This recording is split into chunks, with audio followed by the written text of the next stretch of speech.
কলকাতার এই রাস্তাটি খুঁড়লে যে মাটি পাওয়া যাবে তা কিন্তু এই বাংলার নয়, ইনফ্যাক্ট ভারতেরও নয়।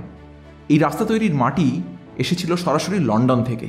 আশ্চর্য লাগলেও ঘটনাটা কিন্তু সত্যিই তাই। রাস্তাটি হলো আমার আপনার অতি পরিচিত স্ট্র্যান্ড রোড, গঙ্গার ধারের কলকাতার একটা অন্যতম গুরুত্বপূর্ণ রাস্তা। বাগবাজার থেকে প্রিন্সেপ ঘাট পর্যন্ত বিস্তৃত এই রাস্তা তৈরি হয় 1828 সাল। কিন্তু এই রাস্তার জন্মের গল্পটা কিন্তু খুব অদ্ভুত। অষ্টাদশ ও ঊনবিংশ শতকে ইংরেজরা বাংলা তথা ভারত থেকে যে সমস্ত জিনিসপত্র লন্ডনে নিয়ে যেত তার বেশিরভাগ অংশটাই জাহাজে তোলা হতো এই স্ট্র্যান্ড রোড সংলগ্ন চাঁদপাল ঘাট দিয়ে।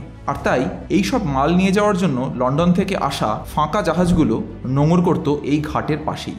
কিন্তু মাল তোলার জন্য ফাঁকা জাহাজ লন্ডন থেকে এত দূর কলকাতায় নিয়ে আসার ব্যাপারে একটা বড় সমস্যা তৈরি হলো। উত্তাল সমুদ্রে ভরা জাহাজের থেকে ফাঁকা জাহাজের ডুবে যাওয়ার প্রবণতা অনেক বেশি। এই সমস্যা সমাধান করতে এক অভিনব পদ্ধতি অবলম্বন করতে শুরু করলেন ব্রিটিশ নাবিকরা। লন্ডন থেকে আসার সময় ফাঁকা জাহাজ ভরানোর জন্য তারা এই জাহাজে ভরে নিতে শুরু করলেন প্রচুর পরিমাণে মাটি।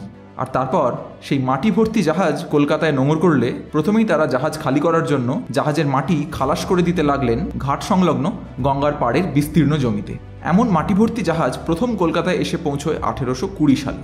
তারপর দেখতে দেখতেই কিছুদিনের মধ্যেই এখানে এত পরিমাণে মাটি স্তূপীকৃত হয়ে যায় যে তা সরকারের মাথা ব্যথার কারণ হয়ে দাঁড়ায়। তখনই ব্রিটিশ সরকার সিদ্ধান্ত নেয় যে এই মাটি ব্যবহার করে গঙ্গার পাড়ে একটা বড় রাস্তা তৈরি করা হবে। সেই রাস্তা তৈরি সম্পূর্ণ হলো 1828 সালে, আর সেই রাস্তারই নাম হলো স্ট্র্যান্ড রোড। আর এভাবেই লন্ডন থেকে আসা মাটি দিয়ে আমাদের কলকাতা শহরেই তৈরি হয়ে গেল একটা আস্ত রাস্তা। ইতিহাসের এরকম আরও অনেক না জানা গল্প শোনার জন্য সাবস্ক্রাইব করুন আমাদের ইউটিউব আর ইনস্টাগ্রাম চ্যানেল ক্রোনোম্যাড।